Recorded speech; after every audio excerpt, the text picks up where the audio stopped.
buenas noches. Les doy la bienvenida a la última mesa de este simposio de filosofía medieval, en la que nos van a presentar Alberto Domínguez Horner y el doctor Luis Javier Pérez Farjea.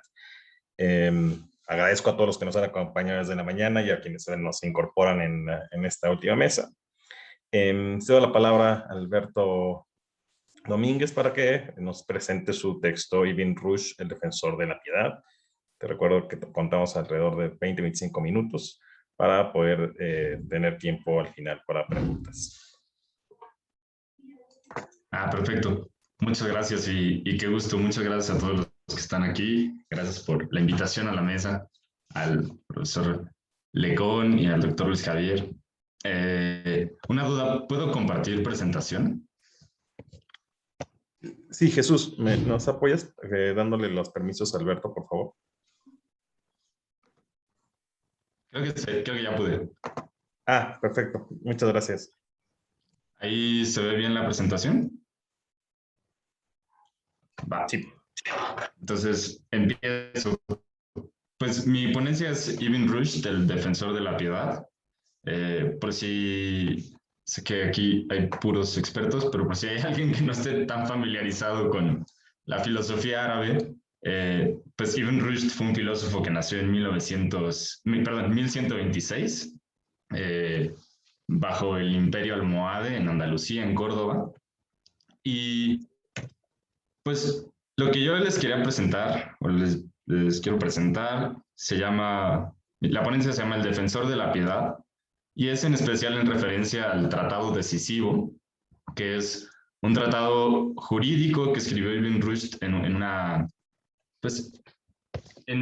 un contexto político un poco álgido frente a la filosofía, y en especial una lectura de ese tratado que, al menos mi propuesta o mi lectura de ese tratado es que la piedad es la base argumentativa del tratado.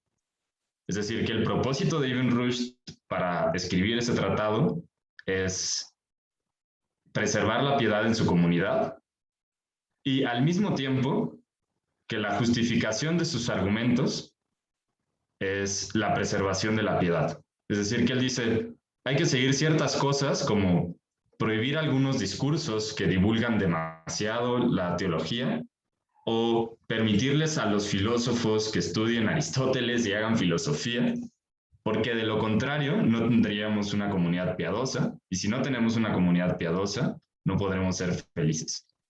Ese es el argumento que, a mi entender, está detrás del Fasl al-Maqal. Entonces, esto puede verse por una parte como una introducción al tratado decisivo y por otra parte como la defensa de una postura algo controversial respecto del tratado decisivo. Lo primero que quisiera recordar, mi argumento para defender esto en esta ocasión en especial, es que Ibn Rushd defiende un esquema de tipos de discurso y su defensa de la piedad, de algún modo la defensa de este esquema de tipos de discurso refleja su defensa de la piedad en el tratado. Entonces, de nuevo, quisiera recordar un poco esta estructura de audiencias en la sociedad antigua, que se pensaba que hay como unos cuantos sabios, por una parte, que son una minoría, por otra parte, una mayoría relativa, pero también son muy pocos, que son ciertas personas gobernantes, instruidos. En el mundo árabe, los juristas, por ejemplo, que no es que estén pensando en términos demostrativos, que estén haciendo astronomía todo el tiempo, cosas por el estilo, pero sí son capaces de seguir una argumentación o un discurso y tienen pues ciertas, por una parte cierta condición y por otra parte ciertas cualidades intelectuales que les permiten seguir ciertos discursos. Y por otra parte, la mayoría, ¿no? Esta pirámide no es tanto de jerarquía, sino de cantidad. Al menos no en este momento no intenta ser de jerarquía. La mayoría son campesinos y artesanos que no es que siguen otro tipo de discursos. Ahora voy a explicar exactamente cuáles. Algo que me interesa recalcar es que la sociedad antigua no es la República de Platón. Es decir, en Platón sí vemos una jerarquía establecida en la que los sabios son mejores. Para la mayoría o para muchos pensadores sería esa jerarquía. Pero algo que reconoce Ibn Rushd en el Fasl al-Maqal es que, por una parte, o al menos en su enfoque de preservar la piedad en cada una de las personas, reconoce que las circunstancias de cada uno son diferentes.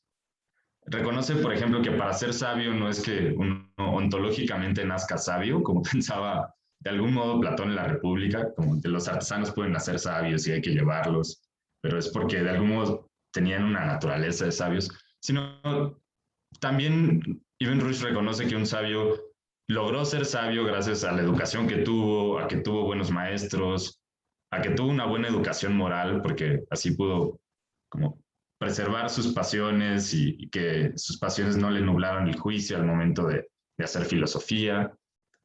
Y lo mismo para entre los gobernantes, juristas, artesanos y campesinos. Pero lo que sí recupera Averroes de una manera muy rígida es el tipo de discurso que corresponde a cada tipo de persona. Para los sabios es la lógica, para los gobernantes, juristas, instruidos, como cierta clase noble, es la dialéctica, y para la mayoría de las personas es la retórica. Y es un tipo de discurso en vistas al asentimiento. Y en su comentario breve a los tópicos, que sé que no es como, los comentarios breves no son comentarios en los que Averroes esté exponiendo sus opiniones, pero ahí creo que es donde lo dice con más claridad esta asociación entre cada uno de los estratos con cada uno de las evidencias y los métodos. Explica que la lógica o la demostración, puse lógica aquí, me parece una palabra más amplia para los que no estén familiarizados con filosofía árabe, pero para los que sí es apodeixis o demostración. En un sentido un poco más amplio que Aristóteles, pero igual muy restringido. Se basa en los hechos, la dialéctica en el sentido de autoridades. Es decir, la dialéctica también usa silogismos y sigue argumentos, pero al menos en la clasificación de Aristóteles, de Ibn Rushd, él está pensando en las autoridades. Y por otra parte, la retórica está pensando en ciertas imágenes que por una parte causan emociones, sí, pero que tienden hacia el asentimiento, es decir, una especie de composición poética que hace que tú des tu asentimiento a un tema. Y la idea, una idea detrás de este esquema de Ibn Rushd, es decir, ¿por qué es pertinente presentar este esquema para Ibn Rushd? Es decir, que cada uno de estas personas, incluso él admite ambigüedades, ¿no? Que hay personas que a veces se persuaden por argumentos lógicos y a veces por dialécticos, pero el punto es que en la población que vivía Averroes, él pensaba que cada uno tiene cierta predisposición a uno de estos ámbitos y que cada uno necesita ese método para sentir y alcanzar la verdad. Es decir, que si alguien con predisposiciones a sentir mediante argumentos retóricos, uno le presenta argumentos demostrativos, lo único que va a conseguir es que esa persona se confunda y no pueda alcanzar la verdad. Del mismo modo, si a uno le presenta argumentos retóricos a un sabio, lo único que va a conseguir es que el sabio piense que lo quieren engañar, que el argumento retórico es demasiado poco para él, y se va a decepcionar y tampoco va a poder alcanzar la verdad. Y por ponerles ejemplos que están relacionados directamente con el tratado decisivo, un argumento demostrativo sería, por ejemplo, Dios es la causa primera. Entonces, siguiendo Aristóteles, vemos que cada cosa no es causa de sí misma, y si no suponemos que hay un ser que es causa de sí mismo, la regresión se iría al infinito, entonces tendremos que concluir que hay un ser que es causa de sí misma, y ese ser es Dios. Un argumento dialéctico sería decir, por ejemplo, lo dice la ley religiosa. Entonces, como contexto un poco más ampliando hacia el Fasl al-Makal, el Fasl al-Makal lo que quiere hacer es determinar, o es un tratado legal que quiere determinar qué está permitido, qué está prohibido y qué no. Y una de sus preocupaciones más grandes es decir que la filosofía sí está permitida. Y un ejemplo de un argumento en ese sentido es, Averroes dice, bueno, si la jurisprudencia está permitida y la jurisprudencia se desarrolla mediante quiyas o mediante silogismo, quiyas es la palabra para algo así como silogismo en árabe, entonces la filosofía, que también usa silogismos, debe estar permitida, o la demostración. Entonces aquí el asunto es, todos estamos de acuerdo en que esta cosa está permitida, por lo tanto tienen que estar de acuerdo en las consecuencias de eso. Es decir, apela a una autoridad que es la ley religiosa y saca las consecuencias de esa autoridad, y como antes toda su audiencia había estado de acuerdo, ahora tiene que estar de acuerdo también con las consecuencias de eso. Aquí no apeló a ninguna observación en el mundo ni nada, sino a las creencias en común que tenía con la audiencia a la que se estaba dirigiendo. El Fasl al-Makal no usa argumentos retóricos, al menos, bueno, sí usa como 2 o 3, pero no, como que no se regodea en ellos, pero sí da ejemplos de argumentos retóricos. Y uno de ellos es una mujer que dice, Dios está en el cielo. Y entonces hay es un ejemplo de un hadiz, que hay una mujer negra esclava que dice Dios está en el cielo, y el profeta Mahoma pide que la liberen, porque es creyente. Y uno se preguntaría, bueno, ¿por qué esto es raro? ¿Por qué esto es raro que haya cuestión sobre si una mujer que dice Dios está en el cielo es creyente o no es creyente?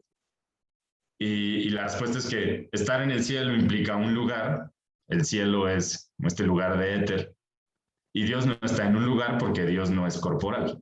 Entonces, en sentido estricto, decir Dios está en el cielo estaría equivocado, pero hay personas que necesitan verlo o pensarlo así para poder tener piedad y llevar una vida virtuosa y alcanzar la felicidad. Entonces, por cuestiones de tiempo, me voy a saltar un poco algunos pasajes como peculiaridades de cada uno de estos temas. Y pues ya que expliqué en qué consistía este esquema de métodos de asentimiento, quisiera hablar un poco del contexto de Andalucía en el momento en que escribe Ibn Rushd el tratado y un poco antes. Entonces, como en este ciclo de eventos históricos, lo primero que pasa, esto es antes de que nazca Ibn Rushd, es que los españoles tratan de reconquistar sus tierras en Andalucía. Después, las comunidades musulmanas piden ayuda a los almorávides y los almorávides gobiernan hasta 1146. Los gobiernos en Andalucía en esta época son un poco extraños porque se presentan como movimientos de renovación religiosa. Eso empezó especialmente con Ibn Tumart con los almohades, pero es decir, surgen como avalados por teólogos como Al-Ghazali, que era un teólogo muy importante que frente a otros teólogos Al-Ghazali podría ser considerado como un defensor de la razón, aunque no lo suficiente para Ibn Rushd. Pero por otra parte, una vez que ya están establecidos como gobiernos en Andalucía, tienen una actitud bastante hostil hacia las actividades intelectuales. Este es un pasaje de la historia del Magreb de Marrakushi, un historiador antiguo. Como ven, son 100 años después de la vida de Ibn Rushd, del nacimiento de Ibn Rushd. Lo voy a leer. Cuando las obras de Abu Hamid al-Ghazali, sea Allah misericordioso con él, llegaron al Magreb, el príncipe de los musulmanes ordenó que las quemaran. Decretó varias amenazas de muerte y confiscación para todo aquel que fuera descubierto en posesión de alguna de ellas, y estas órdenes fueron estrictamente impuestas. Entonces vemos aquí como un pasaje de represión intelectual. Algo interesante es que había filósofos más preferidos que otros de cualquier manera, ¿no? Porque por una parte estaban los teólogos intelectuales que se declaraban como totalmente como parte del Islam, y por otra parte estaban las acusaciones hacia gente como Avicena, Ibn Sina o Al-Farabi, de incitar a la descreencia. Dicen, estos filósofos aristotélicos como Avicena y Al-Farabi están incitando a la descreencia y son la causa de mucha infidelidad en el Islam. Entonces, como les digo, estaba este contraste entre que estos movimientos, después los almohades, que empezaron a gobernar en 1147, vencieron a los almorávides, inspirados por Ibn Tumart, que era también muy conocedor Ibn Tumart de las posturas de Al-Ghazali.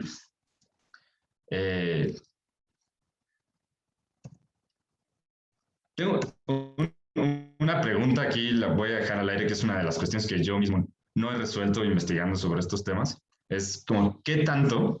Porque para adelantar un poco, ahorita lo explico, pero Ibn Rushd dice que Al-Ghazali lo que hizo fue destruir el esquema de discursos. Esto dice Ibn Rushd, esto lo destruyó Al-Ghazali. Ahorita les voy a explicar por qué. Pero eso hizo que en Andalucía hubiera mucha confusión respecto a la religión. Y mi pregunta es, como, ¿qué tanto podría verse en estos movimientos militares de los almohades, por ejemplo, una especie de gobierno mediante la ideología? No sé, las categorías son anacrónicas un poco, pero creo que la pregunta es interesante. Y hay casos como Ibn Rushd, por ejemplo, escribió un tratado legal diferente del Fasl al-Makal que se llama el Bidayat. Bueno, lo escribió y lo publicó y ya está. Después, Abu Yaqub Yusuf, me quedan como 6 minutos, creo. Ya voy. Abu Yaqub Yusuf, el califa de ese momento, empezó a incitar a la población musulmana a hacer la yihad, es decir, expediciones militares a Egipto, con el lema de una expedición militar vale por 50 peregrinaciones. Y entonces Averroes reaccionó a esa incitación y reeditó su tratado jurídico para explicar exactamente en qué consistía la yihad y la expedición militar, y para explicar que no tenía nada que ver con las peregrinaciones. Entonces, ¿qué tanto, esa es mi pregunta, como podría ser, y esto la dejo abierta, una especie de ideología, como ideologización de la religión contra la que Ibn Rushd está protestando en sus obras teológicas y legales? Pero bueno, eso lo dejo para la discusión. Lo que sí pasó es que Al-Ghazali en sus obras, que insisto, las obras de Al-Ghazali son previas a estas conquistas y reconquistas de Andalucía, pero lo que sí hizo fue que promovió la divulgación de la teología, en el sentido de que Al-Ghazali proponía que casi cualquiera conociera las interpretaciones ocultas de la teología, y hasta en cierto momento llegó a decir que había interpretaciones que no bastaban y promovía cierta mística sufi. Pero por otra parte, como vimos en este pasaje acá atrás, Al-Ghazali condenó la actividad filosófica como algo que conducía a la infidelidad, a la descreencia o a la pérdida de la fe, como querramos llamarlo.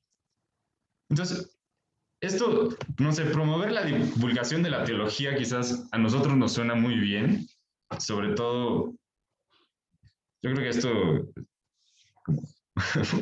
voy a hablar de un modo muy impreciso, pero en la civilización occidental, después de Kant, suena que si divulgas algo y eso tiene alguna relación con el conocimiento, está bien.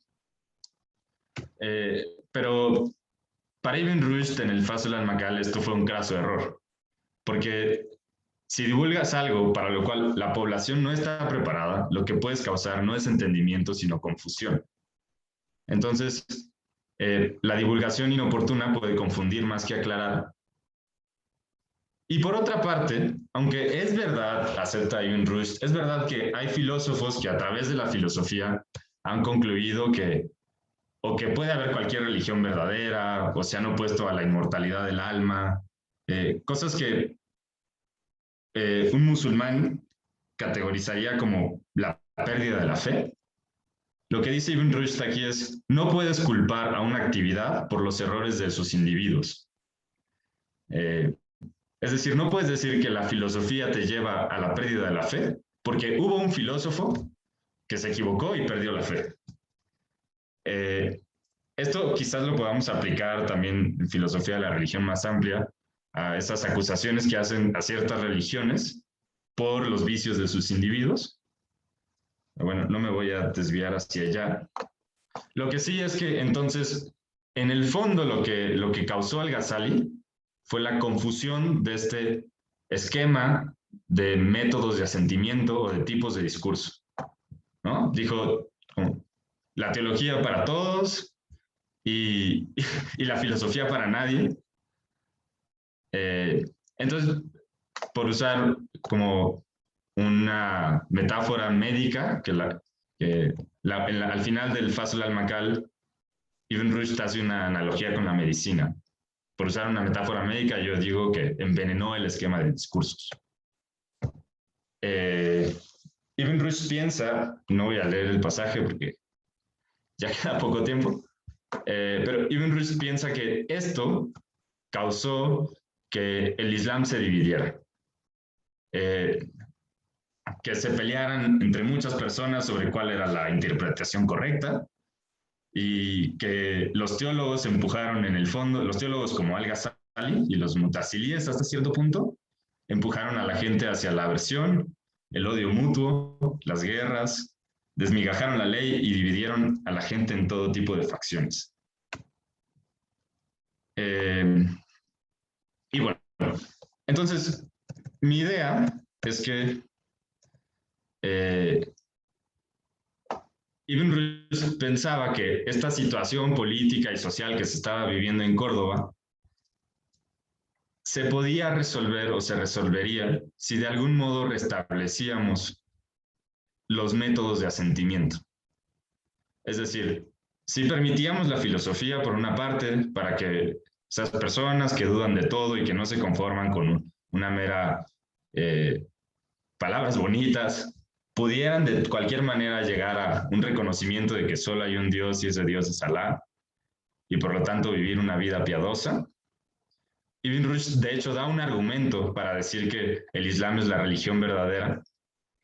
Yo no soy musulmán, pero el argumento es que el Corán es inimitable, es decir, que ninguna otra escritura o texto sagrado o profético ha respetado tan bien los métodos de discurso y proporcionado un camino para cualquier tipo de razonamiento como el Corán.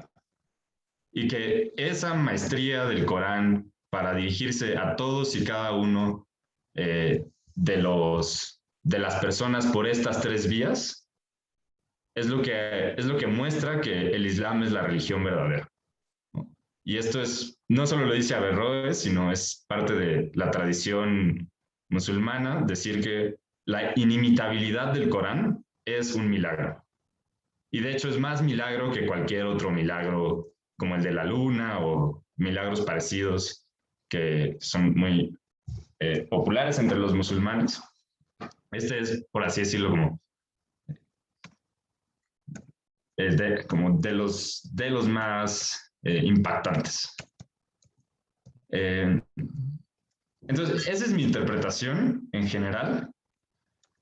Quisiera nada más, igual ahorita surgen algunas dudas o en la conversación puedo decir algo sobre la validez histórica de todo esto, porque creo que sí hay algo de validez histórica, aunque Ibn Rushd, por ejemplo, no creía en la inmortalidad del alma, o parece ser esa la posición más factible.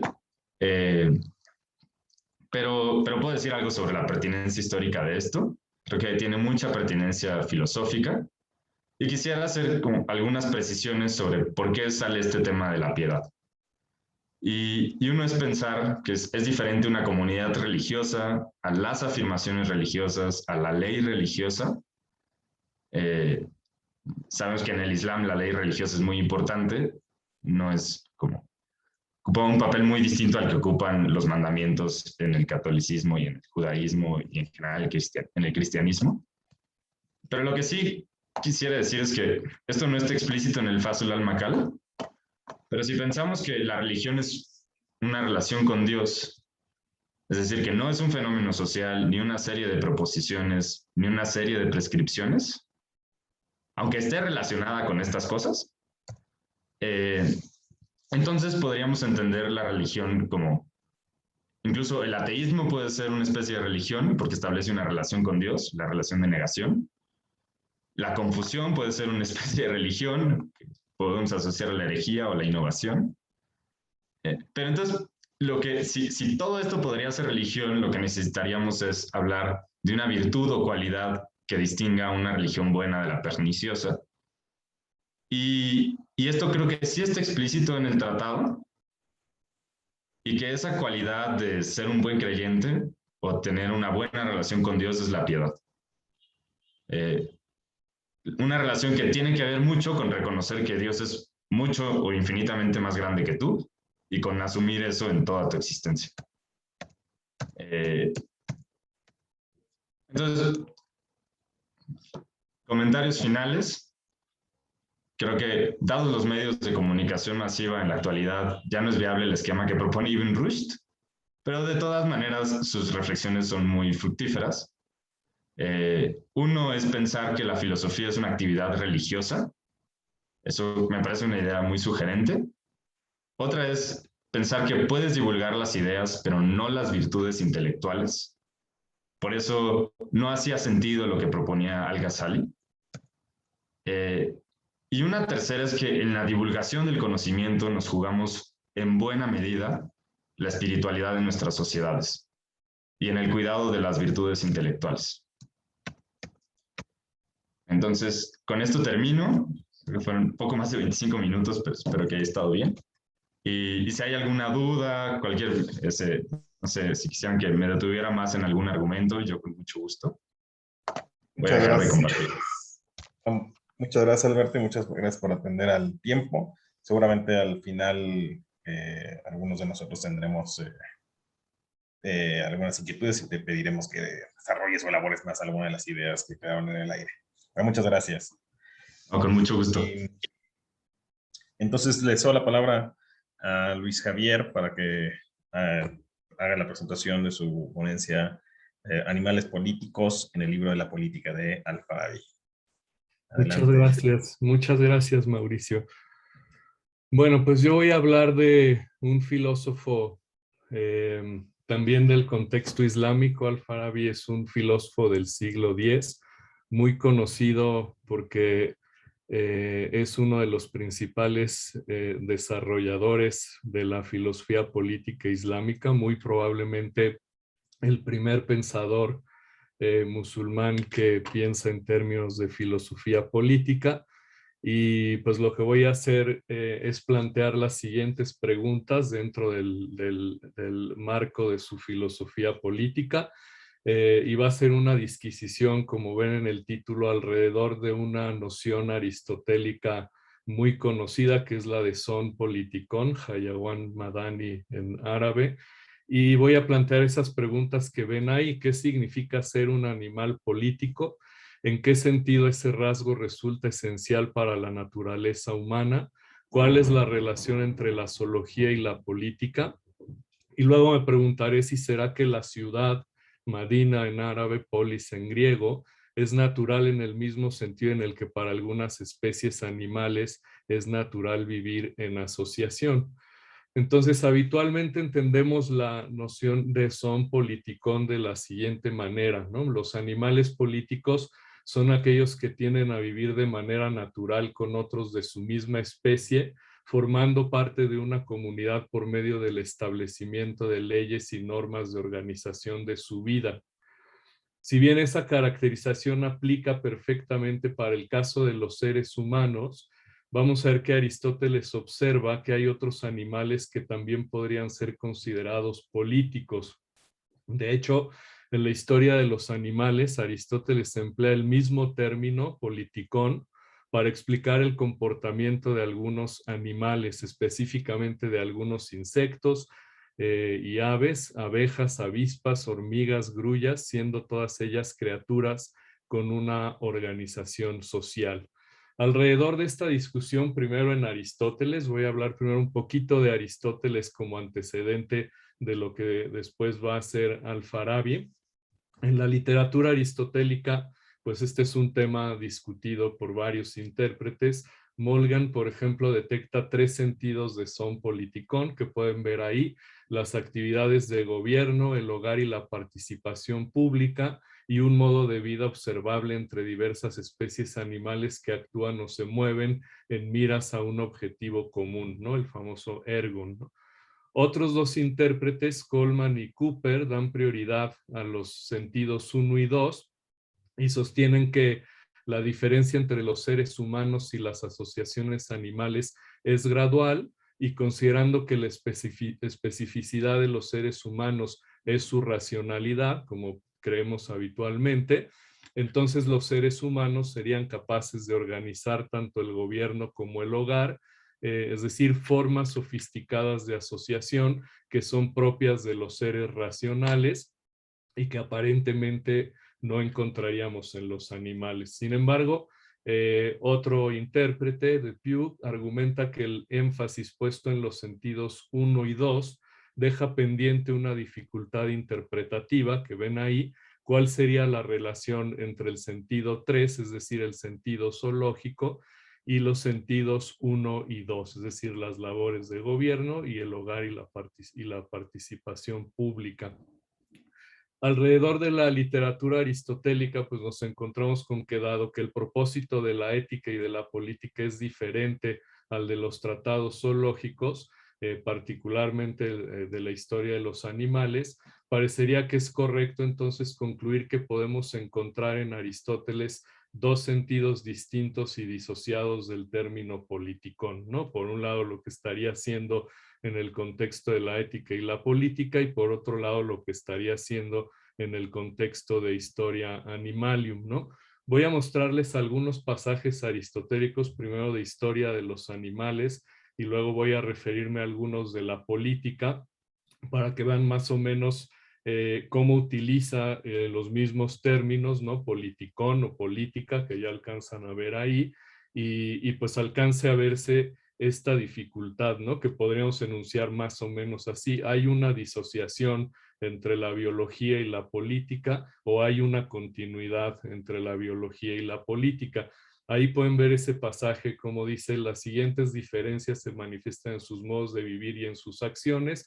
Y esto es lo importante: algunos animales son gregarios, algunos son solitarios, ya sea que estén dotados de pies o alas, o bien estén capacitados para la vida acuática, y algunos comparten ambas modalidades. Ahora bien, respecto a los gregarios, algunos son sociales, política, mientras que otros son independientes, esporádica. El hombre participa de ambas modalidades. Un pasaje muy largo que bueno, lo voy a leer pensando que me podría quedar algo de tiempo. Es este pasaje que ven aquí. Dice: también hay diferencias en cuanto a los modos de vida y las actividades. Algunos de estos animales son gregarios, mientras que otros son solitarios, pedestres, alados y acuáticos, e incluso otros tienden a ambos modos de existencia. Y en cuanto a los gregarios y los solitarios, los hay por un lado los políticos y por el otro los dispersos. También hay animales gregarios entre los animales que vuelan. Este es el caso, por ejemplo, del género de las palomas, las grullas y los cisnes, aunque las aves con talones curvos no son de ninguna manera gregarias. Entre los animales acuáticos, además, existen muchos tipos de peces, como serían aquellos llamados migratorios, como los atunes, pelámides y los bonitos, que son animales gregarios. En cambio, los seres humanos participan de ambas formas de vida. Por un lado son políticos aquellos entre los que existe alguna cosa común, que es la obra de todos ellos. Esto es algo que no todos los animales gregarios hacen.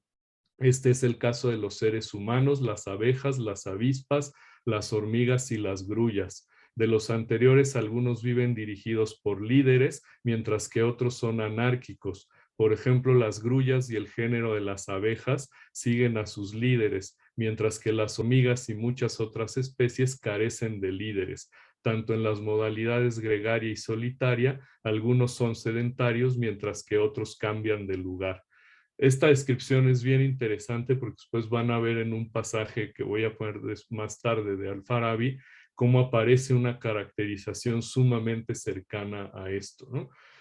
Ahora, cuando en la política Aristóteles define los modos de vida, también contempla algunas consideraciones zoológicas. Por ejemplo, en Política 1253 a 10, afirma que los seres humanos son animales políticos en mayor medida que cualquier abeja o cualquier animal gregario. En 1256 a 20 explica cómo la consecución del alimento hace que los modos de vida en los animales difieran. Y en ese pasaje escribe, algunos animales son gregarios, de nuevo, mientras que otros son dispersos, de acuerdo a los hábitos de alimentación que sigan para obtener su alimento, ya que algunos son granívoros y otros omnívoros.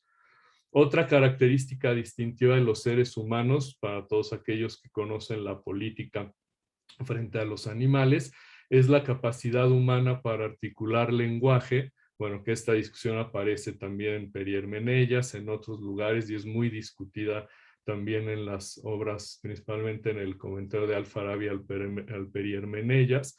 Y entonces, bueno, los humanos pueden articular lenguaje y además reflexionar sobre cuestiones morales. Y ello, de nuevo, serían razones por las que podríamos admitir que los seres humanos pueden organizar sociedades más sofisticadas, ¿no? Entonces podemos sospechar que estas capacidades humanas inciden en nuestra forma de organizarnos en sociedad.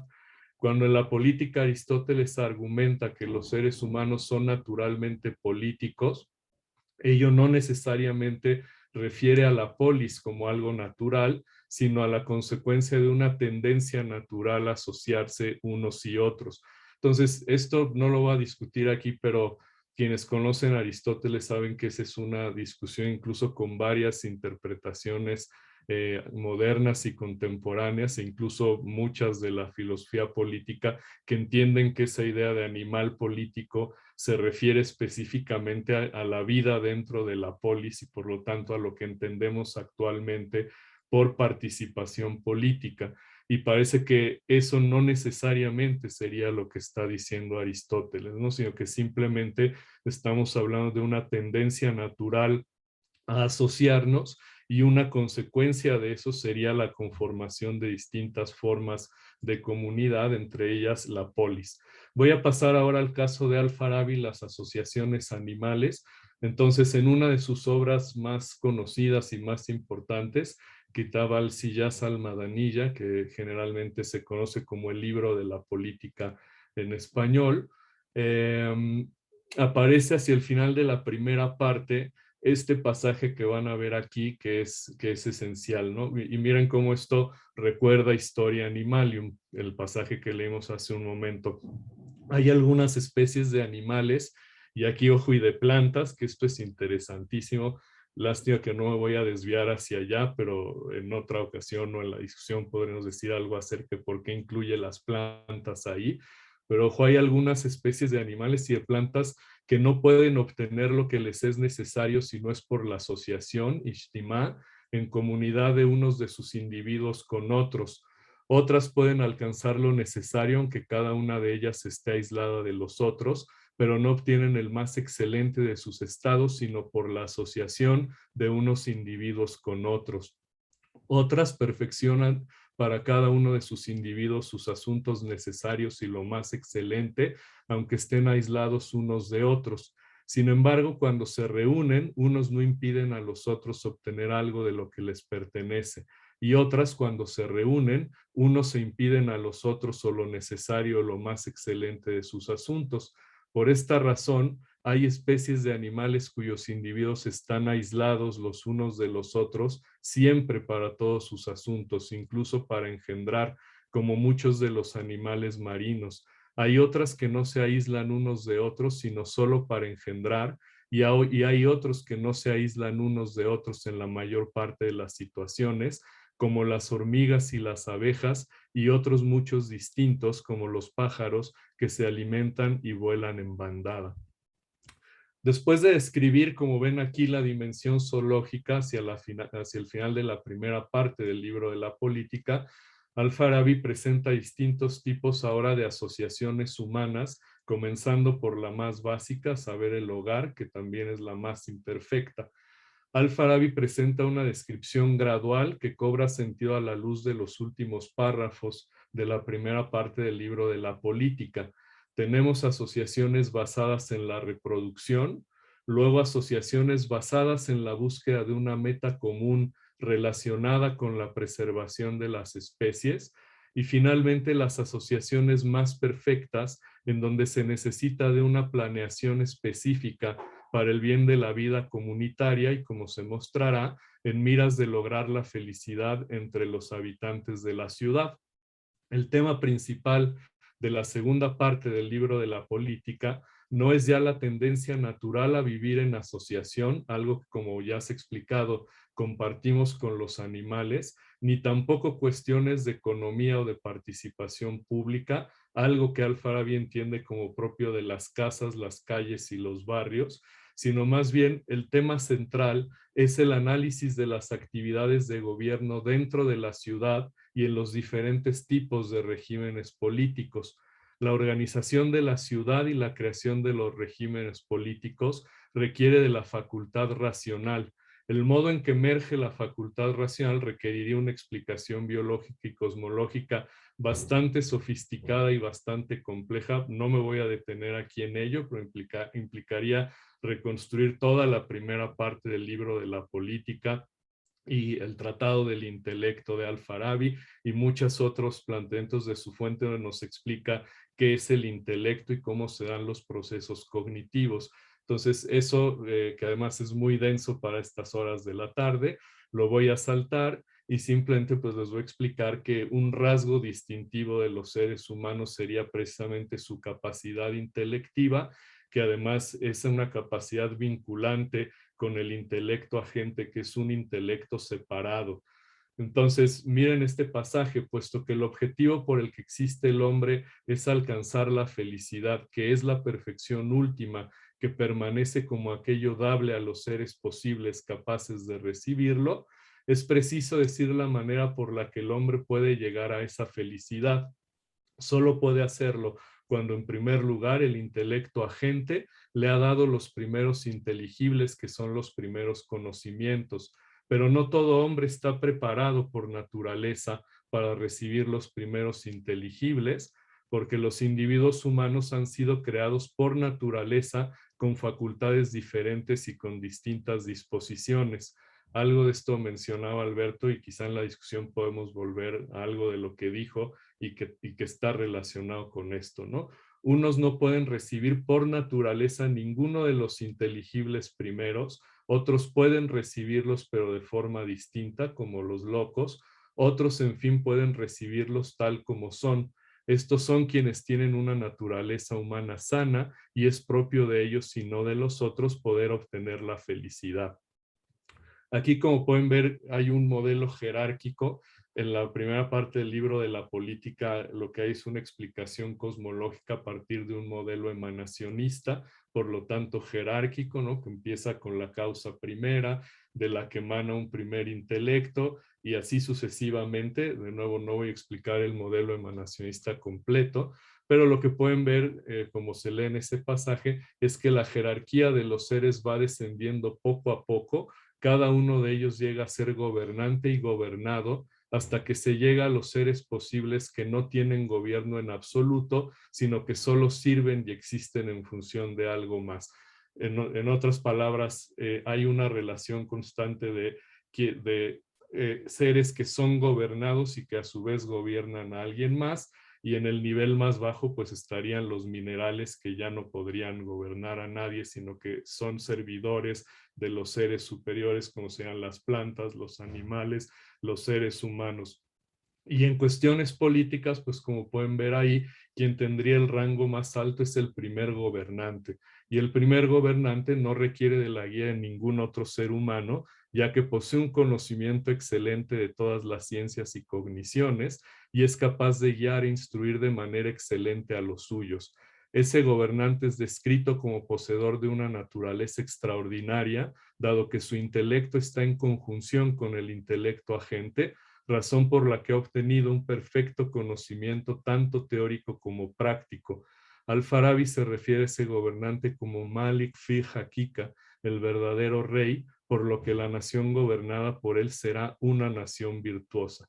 Entonces, el gobernante virtuoso funda ciudades virtuosas, pero aquí hay algo muy interesante. Dada la escasez de regímenes virtuosos, porque podrán entender leyendo el libro de la política, que más bien lo que se encuentra por lo general son muchas ciudades no virtuosas de diferentes tipos. Es decir, Al-Farabi estudia en detalle las ciudades ignorantes, las ciudades inmorales, las ciudades erráticas, de modo que aquí podríamos encontrar un problema similar al que solemos encontrar en Platón, ¿no? ¿Hasta qué grado la ciudad virtuosa o la ciudad modelo es realizable y hasta qué grado podríamos estar hablando de un mero ideal?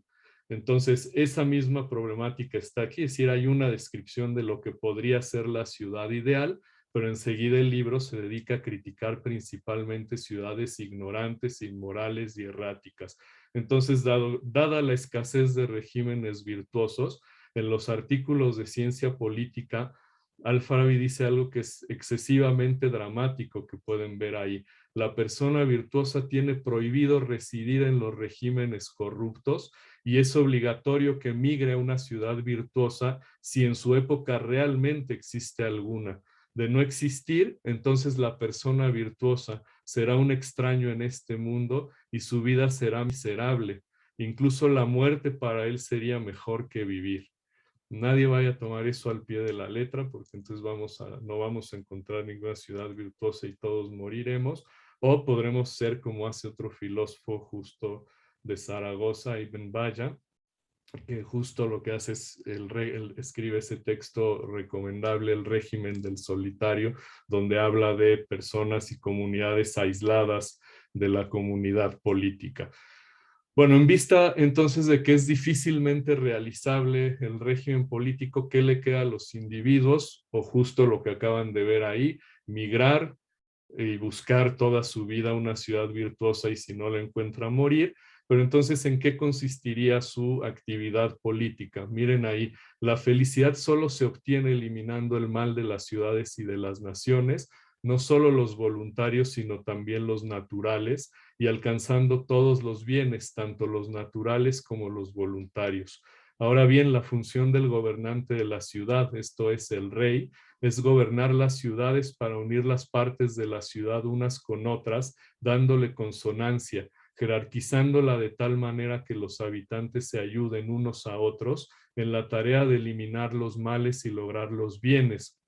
Asimismo, su función es observar todo aquello dado por los cuerpos celestes, todo aquello que pueda auxiliar o que sea útil para un modo particular de obtener la felicidad, deberá guardarlo e incrementarlo. Todo aquello que sea perjudicial, deberá buscar cómo transformarlo en algo útil y todo aquello que no pueda usar de esa manera, deberá anularlo o reducirlo. En general, busca anular ambos males y hacer que surjan ambos bienes. Entonces, en conclusión, ser un son politicón para Al-Farabi implica la participación política con el propósito de superar las deficiencias de los regímenes imperfectos, así como esforzarse por imitar lo más cercanamente posible el modelo perfecto del universo.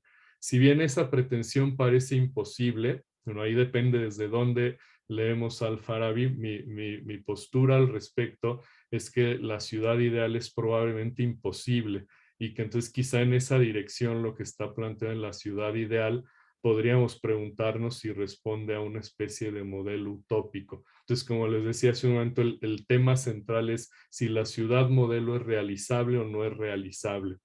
Entonces, dado que yo percibo cierto pesimismo, como se los acabo de mostrar en el aforismo de ciencia política, ¿no? Como yo percibo cierto pesimismo en el modelo político de Al-Farabi, pues yo pienso que esa pretensión de fundar un régimen virtuoso parece imposible, pero eso no le resta sentido al esfuerzo que llevaría a cabo el hombre virtuoso, ¿no? Y que ese esfuerzo por tratar de modificar las condiciones políticas corruptas o inmorales o imperfectas de su entorno, pues justo lo que logran retratar es que existe en él un anhelo o un deseo de felicidad. Entonces, en ese sentido, incluso los regímenes imperfectos ayudan a los hombres virtuosos a desarrollar sus virtudes morales e intelectuales al oponerse a los males de las ciudades imperfectas. Entonces, como ven, Al-Farabi no tiene una comprensión armoniosa e ingenua de la política. Me parece a mí que entiende muy bien el dramatismo que implica tratar de establecer un régimen político virtuoso.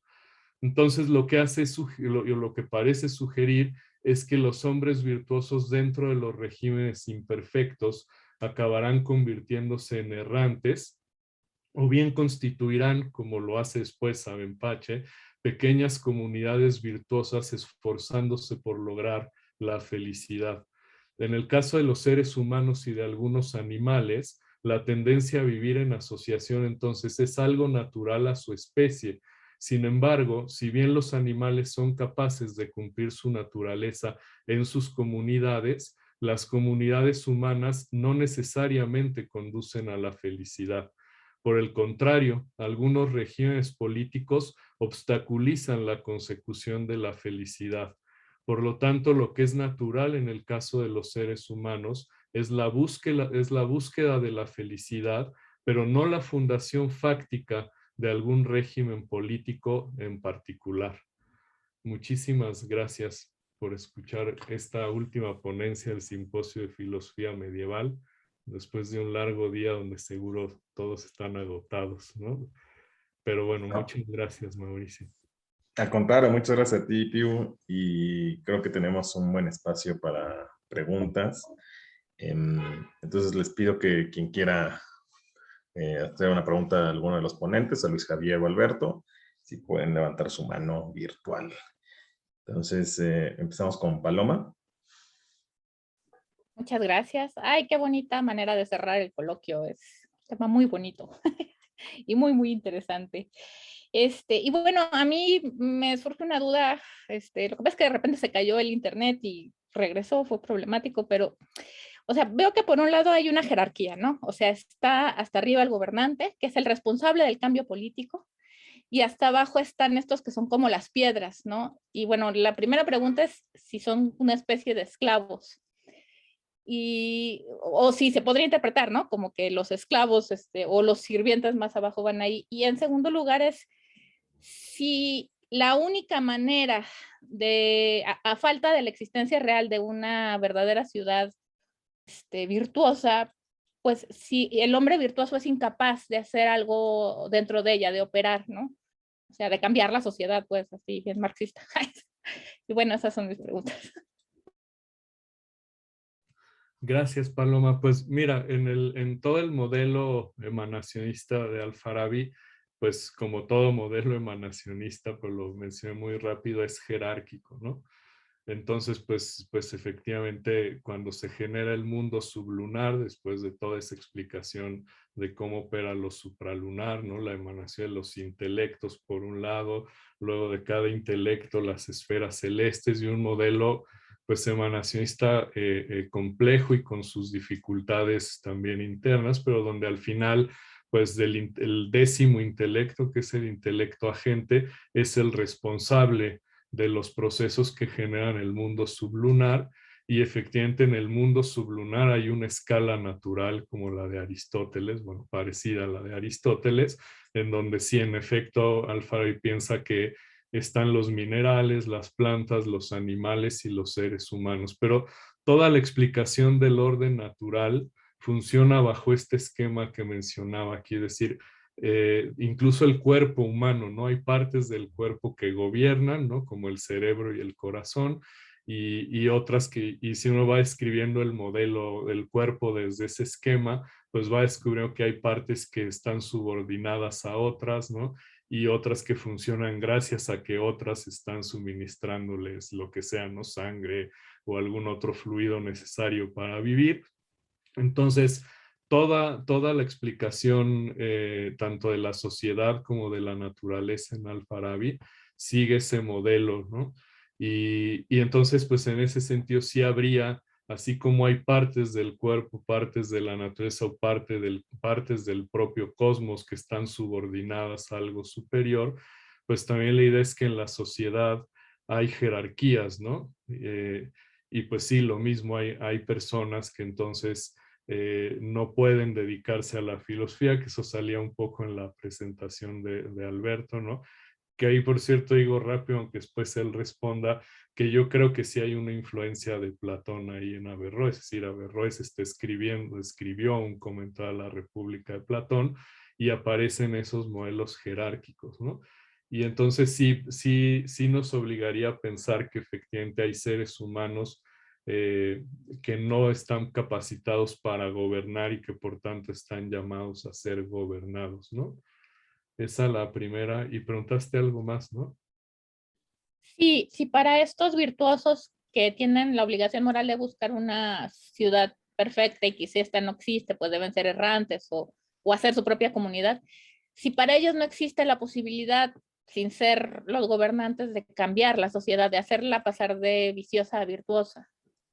Bueno, esa es mi interpretación, ¿no? Que pienso que no es posible, ¿no? Porque quizá mi interpretación en ese sentido está muy marcada por el tránsito de Platón de la República a las leyes, que ese tema para comprender al Farabi es muy importante, porque le escribió una paráfrasis de las leyes de Platón.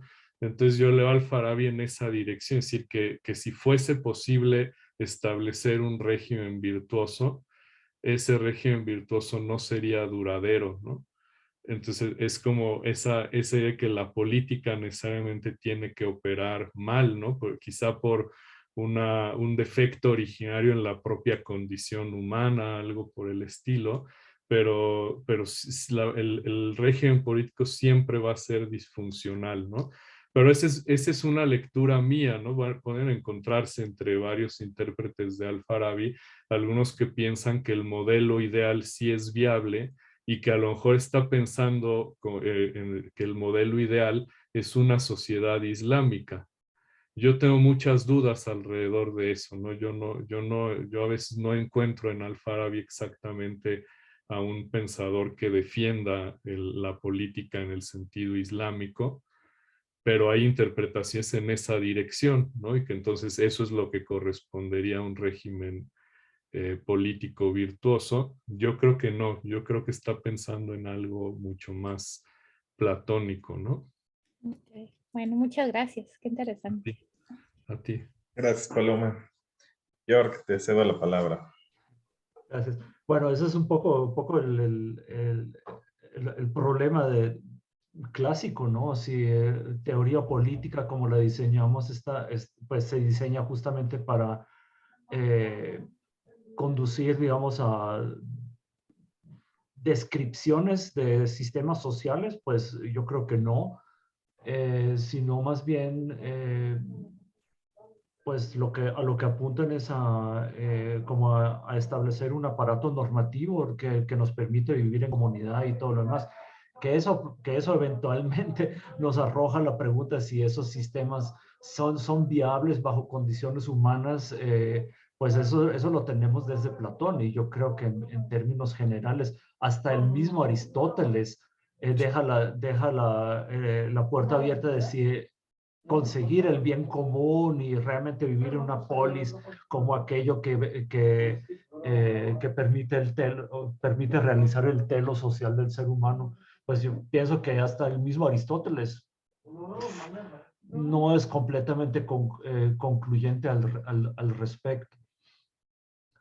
Pero bueno, eso es al fin y al cabo, por eso seguimos hablando de ese tipo de cosas y por eso Marx y esa gente sigue tan en boga, porque pues eso de la revolución igual pues sigue siendo una idea regulativa y no algo que realmente marque eh, realidades sociales definitivas y al fin y al cabo se degrada, ¿no? Estoy muy de acuerdo con Luis Javier de que lo político es esencialmente disfuncional bajo condiciones reales. Pero yo te iba a hacer una pregunta distinta realmente, que no tiene que ver tan directamente, bueno, estaba más bien implícito en lo que decía sobre Al-Farabi y el papel del intelecto agente y esa tendencia hacia la como diríamos, como hacia la trascendencia y todo eso. Y me puse a pensar que pues nosotros estamos operando cuando hacemos ese tipo de ejercicios de gnoseología, epistemología en general y medieval en particular, estamos operando bajo el supuesto de que siempre estamos como particularizando el acceso al conocimiento, ¿no? Es decir, soy yo y el conocimiento. Ahora, si nosotros pensamos en términos aristotélicos que el ser humano es son politicón y que una de las condiciones para poder vivir bien es justamente vivir en sociedad y una de las condiciones de vivir o una de las consecuencias de vivir en sociedad es poder emplear la cabeza adecuadamente. Eso no implicaría más bien que, digamos, el conocimiento intelectivo esencialmente es un conocimiento socializado. Podemos nosotros inventarnos todas esas cosas o descubrirlas en el vacío, no como en el... ¿quién era? No era Benpache que mencionaste, el del filósofo autodidacta, Ibn Tufail, ¿no? Even to file. Sí, que nosotros nos arrojan o aparecemos por generación espontánea en una isla y de repente pues vamos generando el conocimiento a partir de nosotros mismos. Entonces parece que ese es un punto que rara vez se explota adecuadamente, ¿no? Que el conocimiento, incluso el más abstracto, es esencialmente producto de una socialización, ¿no? Porque no sé qué pensarías tú al respecto. No, me gusta mucho que lo traigas a colación porque precisamente eso se puede problematizar muy bien en el caso de Al-Farabi, porque por un lado hay quien piensa que lo que él entiende por felicidad perfecta justo es la culminación del proceso intelectivo, ¿no? Y hay pasajes en esa dirección. Lo que dice es el proceso intelectivo de un individuo que se vincula o se une al intelecto agente porque logra comprender las formas inteligibles. Y hay pasajes donde Al-Farabi dice, y eso implica que logra abandonar sus condiciones corporales, ¿no? Logra desprenderse, prácticamente unirse con el intelecto agente y no necesita más de nada que tenga que ver con el mundo empírico, ¿no? Ni siquiera necesita de su propio cuerpo.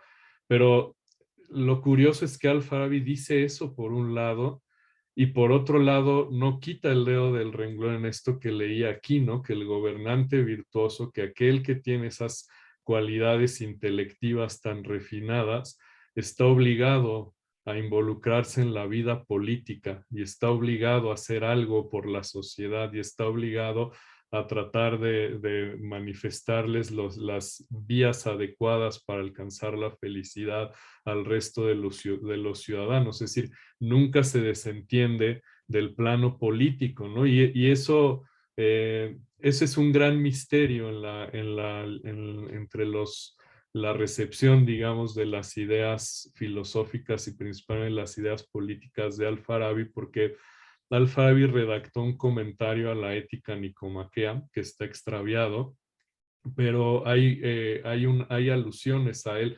Por ejemplo, ahora que Paloma habló hace rato de Alberto Magno tiene una alusión a él a través de Averroes, y luego me gusta que hayas mencionado Ibn Tufail, porque también Ibn Tufail tiene una alusión a ese tratado, y Averroes y Ibn Tufail coinciden y critican al Farabi porque dicen que en ese comentario perdido y Al-Farabi dijo que todas esas discusiones acerca del intelecto agente eran cuentos para viejas y chochos.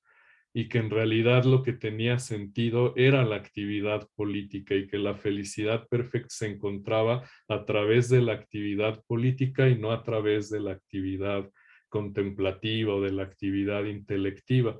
Abenpache tiene un pequeño tratado donde defiende a Al-Farabi, dice que eso no es cierto, que Al-Farabi siempre trató de armonizar la vida intelectiva con la vida política y esto, y que entonces hay un malentendido en varios filósofos que le acusan de ateísmo, ¿no? Porque dijo, eso del intelecto, la vida contemplativa, eso no tiene ningún sentido, ¿no? Entonces yo creo que sí, que en Al-Farabi hay pues hay una filosofía política y un fuerte interés por, como pues lo dejé ver aquí, por la actividad política, pero creo que también se logra ver ese desencanto en donde si bien en algún momento al estilo de Platón en la República, ¿no? Piensa que el filósofo debería gobernar en la sociedad, me parece que paulatinamente se va desilusionando de esa idea, como le pasa al propio Platón, y da ese paso a decir, bueno, mejor que no gobierne, pero que no deje de tratar de enderezar los regímenes políticos, ¿no? Pero tienes razón, me parece que en este caso el planteamiento es eminentemente sociopolítico, por decirlo así, ¿no? O sea, sí es eminentemente social. Y respecto a lo primero, sí me parece que es un tema muy común, que está en Platón, que está en Aristóteles, pero a mí lo que me parece distinto y muy atractivo de ese planteamiento es que esa vía de lectura pesimista es esa de decir, bueno, miren, hemos hecho todo lo posible por enderezar los regímenes políticos y todo fracasó. Y entonces ese pasaje donde dice, ni modo, tenemos que morir, ¿no? Pero lo interesante es a lo que da paso eso, que son a los dos tratados políticos posteriores, el de Abenpache, el régimen del solitario, y el que mencionaste tú de Ibn Tufail, ¿no? El filósofo autodidacto, le dicen en latín, que son curiosos tratados políticos que están enfocados a por qué el individuo no debería vivir en sociedad, no al revés, ¿no? Al revés, por qué la mejor vía para alcanzar la felicidad es aislarse, ¿no? Entonces son tratados políticos raros porque están explicando por qué es en realidad el fracaso de la vida política, ¿no? El fracaso y eso me parece un enfoque interesante que habitualmente no tenemos en cuenta en las discusiones de filosofía política, ¿no? Así es. Muchas Gracias. gracias. Muchas gracias, Jorge. Piu, Piu, te doy la palabra para tu pregunta. Yo quiero preguntarle a Alberto, pero a lo mejor Alberto me quiere preguntar a mí, yo hablé mucho. Entonces no sé si primero que pregunte él o te pregunto. Yo diría que preguntaras tú para darle después la palabra a Alberto, que Alberto, responde y perfecto. luego... Oye, Alberto, yo tengo algunas preguntas. Bueno, una ya la dije, ¿no? Yo quería hacerte esta observación que probablemente sí está pensando Averroes cuando establece como esas distinciones naturales entre las personas. Yo creo que sí está pensando, bueno, está pensando en los dos, en Platón y Aristóteles, ¿no? Eso evidente para nuestros tiempos es muy escandaloso, ¿no? Lo que preguntó Paloma, ¿no? Que haya distinciones por naturaleza, pues eso generaría un debate enorme, pero bueno, hay que entenderlo en su contexto. Pero te quería preguntar dos cosas. Cuando pusiste el modelo, el triangulito, donde decías algo así, que la dialéctica de los teólogos se identificaba con la autoridad, eso no entendí muy bien por qué lo establecías así, ¿no? Es decir, o sea, lo que dice Averroes es que los teólogos discuten los problemas de manera dialéctica, ¿no? Y entonces eso metodológicamente es inferior a la demostración de los filósofos, ¿no? Pero no entendí muy bien ahí qué papel jugaría la idea de la autoridad, ¿no? Que evidente también tiene un problema con los teólogos ¿cómo se dice en español? Bueno, los que usan los argumentos de autoridad, ¿no? Que Al-Ghazali también tiene un problema con los teólogos que usan argumentos de autoridad, ¿no? Y en esa dirección también quiero decirte algo. Yo A mí me sorprendió que dijeras lo de que la culpa de la división de las facciones en el Islam, según Averroes, la tendría Al-Ghazali por la especie como de popularización de la teología. A mí eso me sorprendió porque las facciones de los mutakalimun, ¿no? De los teólogos en el Islam son muy tempranas, es decir, desde finales del siglo VIII ya hay facciones, ya hay divisiones en distintas escuelas, ya hay mucho debate al respecto. Y yo no creo que Al-Ghazali popularice la teología, es decir, eso está relacionado con la pregunta que tú tenías, es decir, sí es muy común que en los califatos y que en los imamatos y que en las comunidades políticas islámicas la forma de vida social, como sería el caso de los almohades y los almorávides y lo que tú nos comentabas, la forma de vida social sí esté muy marcada por el tipo de formación jurídico-teológica del líder de esa comunidad. Entonces, respondiendo a tu pregunta, yo efectivamente no le diría ideología, pero sí pensaría que sí hay un bagaje político y teológico muy claro en las distintas formas de gobierno, pensando pues, en Al-Ándalus y en la península ibérica, pues en todos los reinos de taifas hay formas distintas de concebir el pensamiento político, ¿no? Y entonces, pues no es raro, entonces en ese sentido que la forma de gobernar lleve implícita una concepción religiosa de la ley. Entonces eso sí lo veo claro y entonces la concepción religiosa de la ley pues moldea la forma en la que los individuos se comportan en esas sociedades. Pero la teología no es para el vulgo. Perdón, digo vulgo porque es el vocabulario que usa Averroes y Al-Farabi, ¿no? Es decir, la teología no las discusiones de los mutasilíes, que para entonces ya no hay práctica de mutasilíes, no hay muy pocos, ¿no? Bueno, sí, en el siglo XII todavía hay mutasilíes, pero esas discusiones entre los mutasilíes, los asharíes, esas son discusiones de los mutakalimun, pero el creyente de a pie no discute eso. Por eso te quería preguntar de dónde proviene esa idea o sea, en dónde quiero saber más, ¿no? En dónde se la leíste o por qué la interpretaste así, como por qué popularizó, por qué se dice que hizo como de la teología una cosa para todos, porque en mi entender la teología como la filosofía nunca fue para todos, ¿no? Cuando habla de prohibir textos que tú mencionaste, Averroes se refiere a eso, a que los textos de filosofía los de filosofía deberían estar prohibidos para varias personas. Y creo que fácilmente pensaría que también los de teología no los debería estar leyendo el creyente ordinario, porque son discusiones abiertas que para el creyente ordinario pueden resultar muy confusas, como bien dijiste tú, ¿no? Gracias. Sí, perfecto. No, muchas gracias por las preguntas, porque son muy buenas y bueno, sabemos que son las que están como en el meollo de los problemas que tiene mi interpretación. Algo que quería decir primero sobre esto a propósito de lo de la República y algunas cosas más sobre Al-Ghazali, es que la validez histórica de mi interpretación, por eso les decía que quería comentar algo de eso después, no es que Ibn Rushd pensara exactamente lo que yo estoy exponiendo. De hecho, Ibn Rushd probablemente sí diría, no, la filosofía no es una actividad religiosa, sino que la religión es una actividad filosófica o algo así, como que el criterio de la religión es la filosofía. Pero lo que creo que es muy importante en el Fasl al-Maqal es que Ibn Rushd era consciente de que se podía dar una lectura como la que yo estoy ofreciendo aquí, y que creo que históricamente los contemporáneos de Ibn Rushd lo leyeron o lo pudieron leer, o la intención de Ibn Rushd era que lo leyeran como yo lo estoy presentando aquí. Entonces, en ese sentido, respondiendo a la primera pregunta de las jerarquías, sí, en el comentario de la República podemos ver que Ibn Rushd sí sostiene posturas ontológicamente jerárquicas, pero en el Fasul al-Makal no.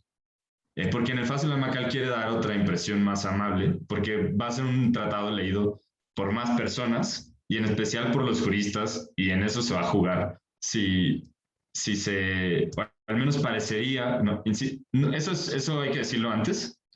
Sabemos que hay discusión sobre la prohibición de la filosofía por parte de la religión, de la ley religiosa en Andalucía en la época de Averroes, pero no sabemos exactamente en qué consiste esa discusión, no hay registros. Más bien tenemos que remitirnos a otros textos que estuvieron muy cerca, pero que no ocurrieron exactamente en la época de Ibn Rushd. Pero entonces, por ejemplo, en el Fasul al-Makal sí dice que el asentimiento es igual para todos y la piedad es igual para todos, que es algo muy escandaloso si lo contrastamos con estos pasajes de la República o con estos pasajes de Al-Farabi, porque lo que dice es el asentimiento es igual de firme para todos y por lo tanto la piedad es igual para todos. Aunque si dice en el Fasul al-Makal que el método de asentimiento, insisto, de algún modo distingue entre el asentimiento y el método de asentimiento. El método de asentimiento en los sabios es algo más perfecto. Entonces, creo que ahí habría que distinguir, insisto, entre lo que pensaba Ibn Rushd y lo que quería transmitir en el Fasul al-Makal. La segunda pregunta era, bueno, y quería decir un poco más sobre esa jerarquía ontológica, y es que sí me parece escandalosa, y que es lo que me llevó, de hecho, a Ibn Rushd, que yo estaba leyendo para un seminario que tuvimos hace algunos años, los textos de Al-Farabi. Entonces, ahí esos textos hicieron que el neoplatonismo se ganara mi odio y mi rencor por las jerarquías ontológicas. Porque yo decía, yo no quiero esto, y entonces encontré que el tratado del Fasul al-Makal de Ibn Rushd era un poco más amplio en sus pretensiones, entonces dije, bueno, voy a criticar a Ibn Rushd en mi tesis de licenciatura a partir de Tomás de Aquino, pero conforme lo iba leyendo y lo intentaba criticar, me daba cuenta de que al menos en el Fasul al-Makal eso no estaba tan claro. Y entonces quizás estaría bien discutir como qué ventajas políticas podría haber Al-Farabi en ese tipo de jerarquías o así. A la segunda pregunta, y voy un poco más rápido ya, como que la idea de autoridad, y es que sí es algo muy confuso porque Ibn Rushd nunca dice tal cual cuál idea va a usar, pero se refiere o parece que se refiere a varias. Por una parte, parece que la autoridad es las discusiones de los juristas, en el sentido de un jurista previo a mí, medinés, de una tradición, dictaminó esto, y entonces yo por analogía voy a dictaminar esto otro, y está justificado porque alguien más lo dictaminó. Esa es una. Otra, que es el problema con algas, bueno, otra sería por autoridad porque lo escuché de alguien o porque alguien me lo dijo, pero ¿qué es exactamente eso que alguien te dice? ¿Qué tipo de contenido es? Porque puede ser cualquier cosa.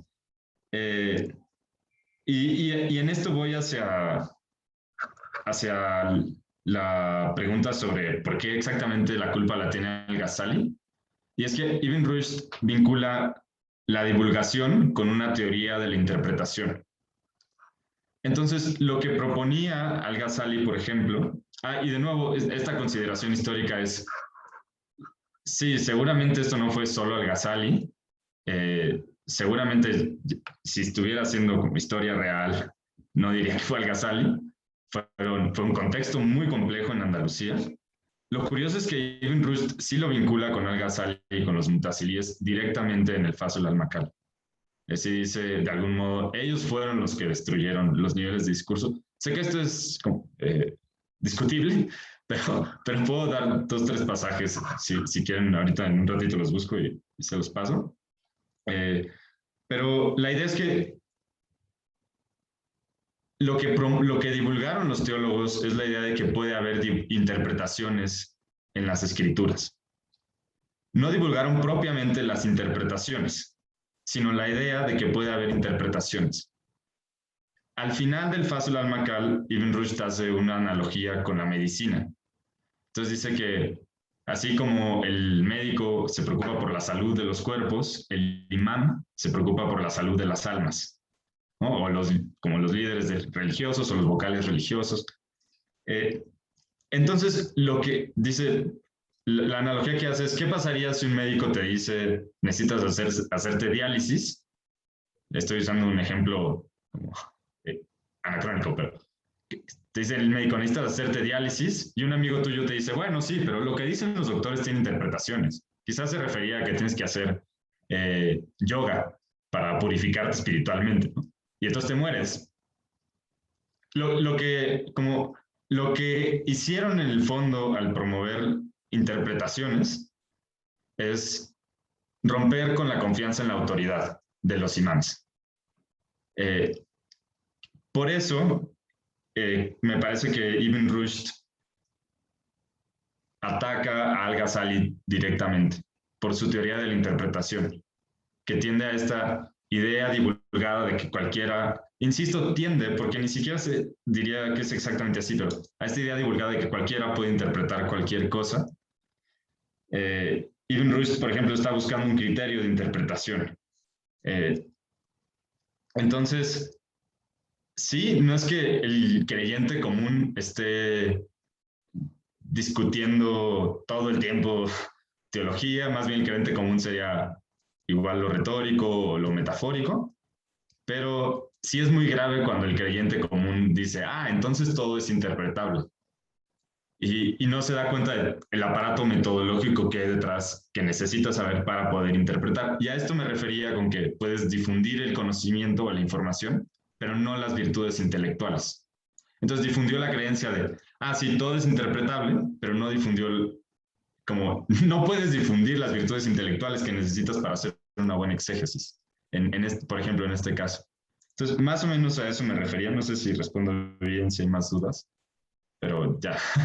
Sí, bueno, todavía habría mucho que discutir, pero porque él tiene una teoría de la interpretación, pero ya entiendo lo que quieres decir, que quiere establecer un método y eso, un método que tenga ventaja frente al de los teólogos, ¿no? Pero él sigue, no puede deshacerse de la idea de que tenemos que interpretar la ley religiosa, ¿no? Pero bueno, vamos a escuchar también porque hay una en el chat y está Denny también, ¿no? Bueno, yo quería hacerte una pregunta, Pío. Pero, Perdón. Denny, adelante, por favor. Perdón, no vi tu manita, Mauricio, pero ahorita... Dime, sí. Denny.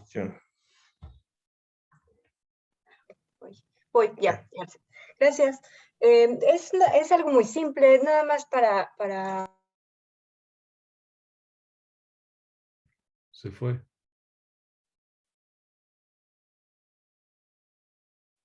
¿Denny?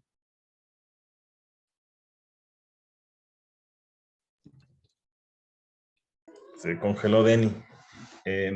Si te parece, leemos la del chat y tienes a esa Pío. Mira, ya tenemos de vuelta a Denny. ¿Me escuchan? Ok. Ya te escuchamos Es de que vuelta. hay mala conexión aquí en este departamento. Bien, en algún momento me perdí con que esto no funciona, el internet no funciona por acá también. Y entonces me quedé en la idea de que hay... la polis en los seres humanos surge justamente como una tendencia natural, decías, humana, a congregarnos y asociarnos, ¿no? Pero habías dicho antes también que había otros animales gregarios, ¿no? Y no solamente los humanos. Entonces ahí fue cuando me perdí y no estoy segura de que de ahí se sigue, o algo me falta ahí, que haya polis de otros animales. Porque hay otros animales que se congregan, ¿cierto? ¿O qué es Sí, lo que hace falta para que haya polis de otros animales?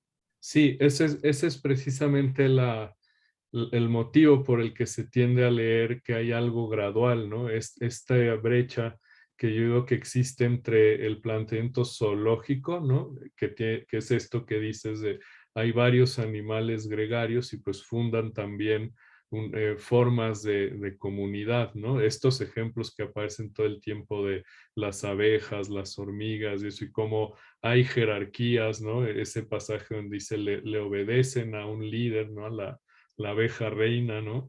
Y entonces todos están organizados por un ergon, ¿no? Una actividad que busca una finalidad en común. Entonces, la idea es que eso es una forma de asociación, ¿no? No le llamamos polis. Entonces, la pregunta es, hay una brecha ahí porque parece que esa es la base natural o la base biológica de lo que permite que nosotros construyamos ciudades, ¿no? Y que entonces la tendencia natural que compartimos con el animal es asociarnos. Pero parece que esas distinciones que tenemos por ser racionales, ¿no? Que sea el lenguaje, la reflexión moral, etcétera, aparentemente nos hacen que podamos fundar formas de organización social que parecen más sofisticadas que las de los animales. Y la prueba de eso es que pues nosotros escribimos leyes, ¿no? Tenemos leyes, ¿no? Pues leyes en documentos, ¿no? Ahora que discutimos esto, ¿no? Y entonces parece que tenderíamos a pensar que nuestra organización política que ocurre dentro de una polis es lo que nos hace distintos de los animales, porque esto es propio de un agente racional. Pero la interrogante en alfa va a decir, bueno, pero aquí hay algo raro porque las formas de asociación política de los animales permiten que los animales cumplan su finalidad como comunidad política y en cambio lo peculiar es que las nuestras están llenas de defectos, ¿no? Entonces por eso el punto es que no es una consecuencia natural el que construyamos ciudades como a veces se cree, ¿no? Sino que lo que es natural es que estemos buscando alternativas para que las comunidades puedan funcionar y uno de los resultados de esa tendencia es la fundación de la polis o de la Madina, ¿no? Y lo dramático en Al-Farabi es que el problema es que esa polis parece ser siempre disfuncional, ¿no?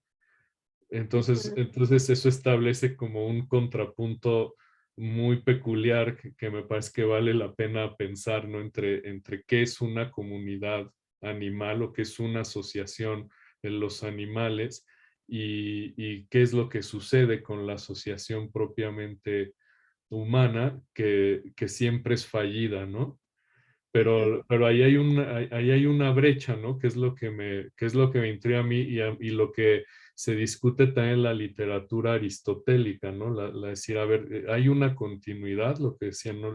Decir, lo biológico es la base de, y por eso dice que el hombre es por naturaleza un animal político, pero ¿qué quiere decir que sea por naturaleza un animal político? Y yo digo, bueno, quiere decir solo que vive en asociación, pero luego hay literatura, por ejemplo, uno lee a Hannah Arendt, Heidegger, que pronto tienen concepciones de Aristóteles que dicen, bueno, lo natural es la vida política como la entendemos hoy, ¿no? Y aquí lo que quiero decir es, no, parece que eso no es exactamente lo que querría decir, ¿no? Ok. Pues al final se van haciendo utopías igual, ¿no? Sí, que es lo que decía, ¿no? Que probablemente esto podría leerse como una forma de utopía. No lo sé, no es algo de lo que no estoy seguro. Me parece que estos textos como el de Ibn Tufail o el de Abenpache, ¿no? Se parece mucho más como, por ejemplo, lo del régimen del solitario, yo tiendo a leerlo como una especie de utopía social, ¿no? Y lo de Al-Farabi no estoy tan seguro, ¿no? Parece que sí va hacia allá, pero lo que decía Paloma, ¿no? Dado que las interpretaciones son muy discutidas, y les digo que hay quien piensa que esto no es utópico, que está pensado en la realización de una forma de comunidad islámica. Yo no sé por qué Al-Farabi es muy ambiguo, incluso en el vocabulario. Incluso él dice que las formas de asociación perfecta se dan de tres maneras, o la de la polis, que esa es como la primera de las perfectas, pero luego dice la que se da en una nación, ¿no? Y pues hay muchos dicen, esa idea de la nación, que es umma en árabe, pues es una idea típicamente islámica, ¿no? Y luego dice algo todavía más raro, dice, o en la suma de muchas naciones. Suma de muchas naciones probablemente pues, que conservan su autonomía, pero que están unidas o unificadas por algo. Y entonces algunos piensan que lo que unifica esas naciones es la religiosidad, ¿ven? Y que entonces está pensando en términos de la comunidad islámica que no está vinculada necesariamente por las divisiones territoriales o las divisiones o la independencia de las naciones, sino que a pesar de que cada una tiene su autonomía, están vinculadas por una creencia o por una tradición religiosa en común. Pero eso es muy polémico en Al-Farabi, ¿no? Quizá de las interpretaciones más polémicas es la de Leo Strauss, que pone como esa problemática en la mesa, ¿no? La de esto es un modelo político islámico o está usando el vocabulario islámico, pero lo que está postulando es en realidad un modelo político griego, ¿no? Mucho más cercano a Platón y Aristóteles, ¿no? Y entonces eso lo vuelve difícil de leer, porque este asunto, no se vayan con la finta, porque dice Sharia, dice profeta, dice, sí, usa todo el vocabulario islámico, pero probablemente sí habría que discutir si el fondo es estrictamente islámico o se parece más, como decía, a lo griego, ¿no? Okay. Uh-huh. Bien, pues muchas gracias. No, a ti. Muchas gracias, Pío. Y aprovecho para leer la pregunta del chat que hace Leo Toledo.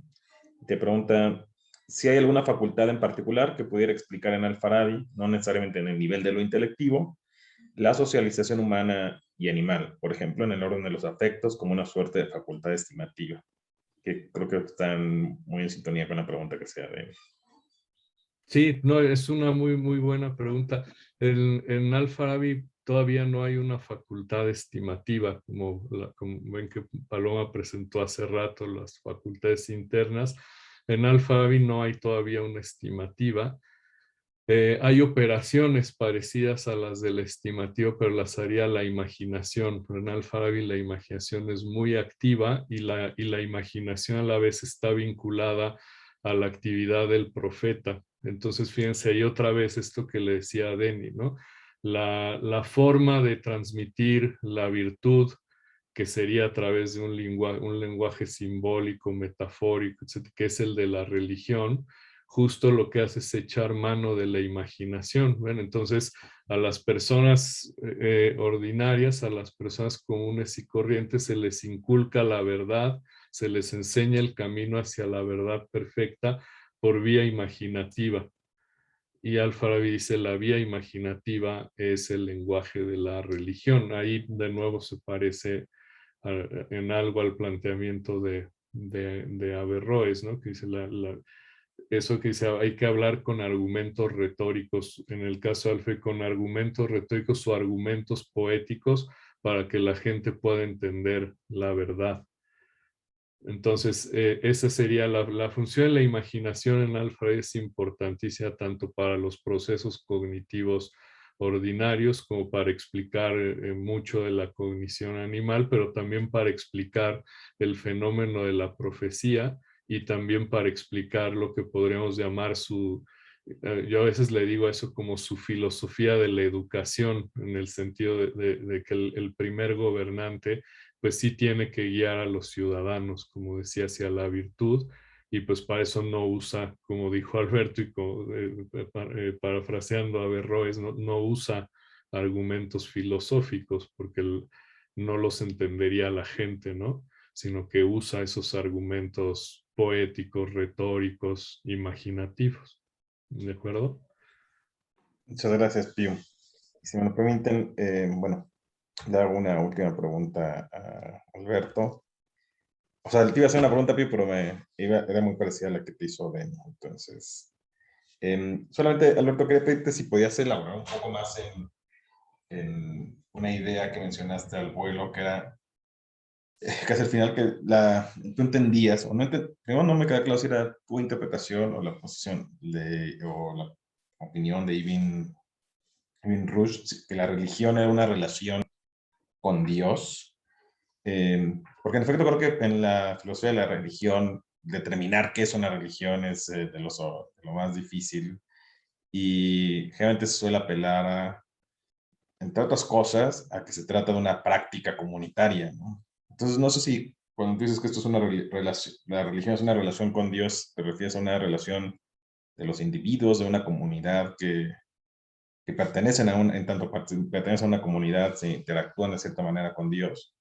Porque los ejemplos que mencionaba sobre el ateo o sobre cosas así parecían apelar a un carácter como muy individual y que haría de la religión un fenómeno o singularísimo, ¿no?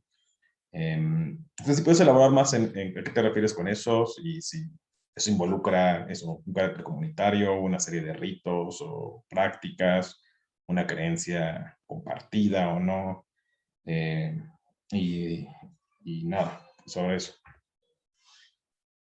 Sí, sí, con mucho gusto. Creo que es una muy buena pregunta porque justo no alcancé a decirlo bien, pero eso no está en el Fasl al-Maqal, sino que fue algo que me vi obligado a suponer para leer bien el Fasl al-Maqal.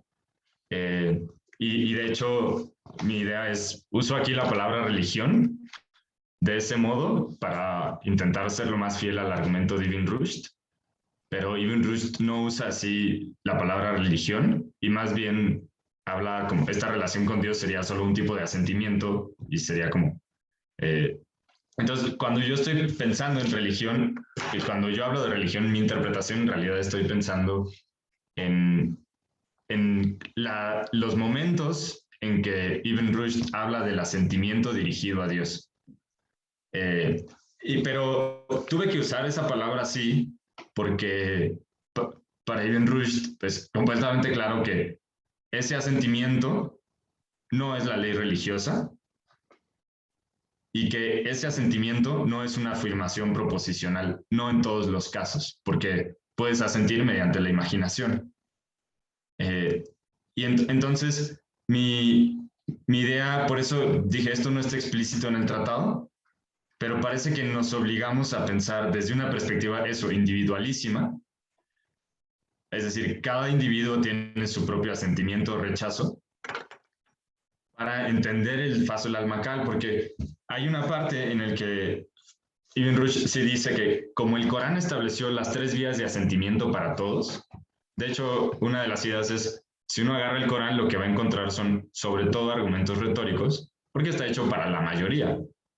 Y lo que sí va a encontrar, además de esos argumentos retóricos, son unos pocos pasajes contradictorios en los que los sabios se pueden dar cuenta de que hay algo raro. Y entonces son indicios para los sabios que no van a cachar, que la mayoría no la va a cachar, para que ellos busquen una interpretación profunda. Y entonces lleguen a lo demostrativo. Pero entonces la idea es que esa idea en realidad surgió en parte leyendo unas críticas que hace Alvin Plantinga, que es un teólogo protestante, a Dawkins y a Dennett, que dice que sus ateísmos no tienen sentido porque hablan de la religión como un fenómeno social y que en realidad las posturas ateas que valen la pena, con las que vale la pena discutir son las que hablan de la religión en este sentido personal. A Alvin Plantinga le interesa ese aspecto porque evidentemente el cristianismo es como está este carácter personal, pero a mí me sirvió mucho para leer el Fasl al-Maqal. Intenté en todo momento no como traslapar ambos dominios con esa idea del asentimiento. Y entonces lo que habría que añadir para leer en esa clave el Fasl al-Maqal es que la religión no se da en... Sí es el asentimiento sí es de manera individual, pero no se da en aislado. Es decir, por eso a Ibn Rushd no le interesa simplemente salvarse él, sino que la estructura que permite la piedad sea la adecuada en su comunidad. Entonces, de algún modo está... no sé, creo que ahí habría que hilar muy fino, pero lo que sí es que Ibn Rushd dice que como el Corán extiende este asentimiento a los 3 tipos de personas, las 3 vías, quien rechaza la fe y la piedad es porque se obstina en su corazón. Entonces, lo que dice es como el el ateo o el infiel es en realidad un terco, alguien que, a pesar de que tiene todo puesto para aceptar la religión, entonces, pero entonces, ¿qué papel tendrían? Bueno, a pesar de que tiene todo puesto, lo rechaza.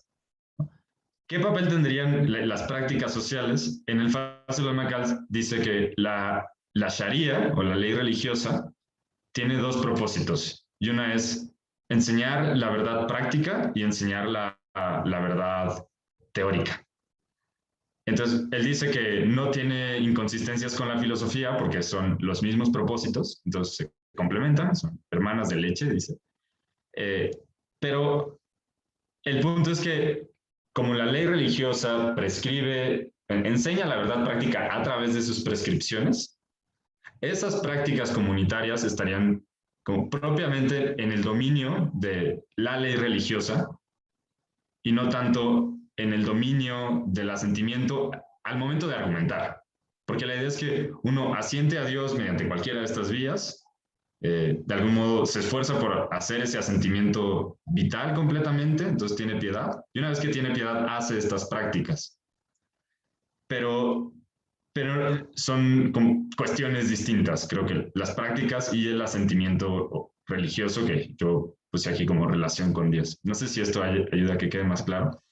Sí, sí, un poco, especialmente sabiendo que no es una cosa textual, sino una como clave interpretativa de la que tú te vales, ¿no? Lo que sí, no sé si puedo decir un poco más, sí, es que lo de la piedad sí está. Es decir, lo de la piedad como una cualidad en el alma, eso sí está. Entonces, creo que aquí hay un campo que yo no pude hacer, pero para investigar el comentario largo a la Ética Nicómaco y saber si menciona algo sobre eso. Porque si hay algo en lo que puede haber exceso y defecto, en este caso sería muy claro como negación y asentimiento, debe haber alguna relación, debe haber alguna virtud o alguna relación con alguna virtud en la que se determine cuál es la cualidad o la disposición adecuada. Sobre todo si aquí es un asunto de estar dispuesto a aceptar ese método, no tanto de dar un buen argumento o no. En ese caso sería una virtud intelectual. Pero Averroes está diciendo algo como alguien sin virtudes intelectuales puede tener piedad y con la misma fuerza que quien tiene virtudes intelectuales. Entonces, eso sí está en el Fazl. Por eso tuve que apelar a una cualidad individual.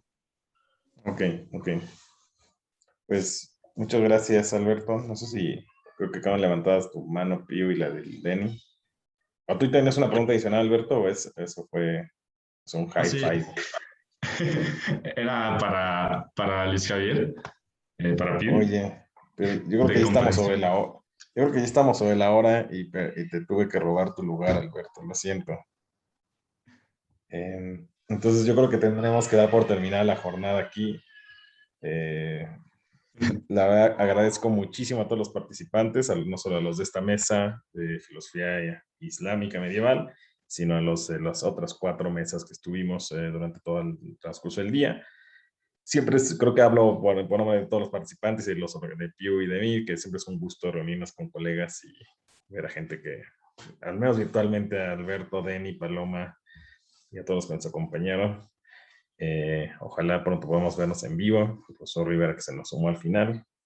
Y nada, les agradezco muchísimo, agradezco el interés a Piu y su esfuerzo de dedicar toda una jornada a discutir temas interesantes, al menos para nosotros. Entonces, les mando un fuerte abrazo a todos y gracias por su participación. Bueno, muchas gracias a todos. Gracias por venir a la sesión y por presentar a lo largo del día. Y gracias a Mauricio también, que estuvo muy, muy involucrado en la organización. Muchas gracias. En práctica hizo todo y yo nada. Muchas gracias, Mauricio. Sí, gracias por la organización. Jorge, gracias por acompañarnos, y a todos los del staff, a Miyali, Jesús, a Aurora, gracias por estar ahí al pendiente de la sala. Creo que todo funcionó muy bien. Sí, muchas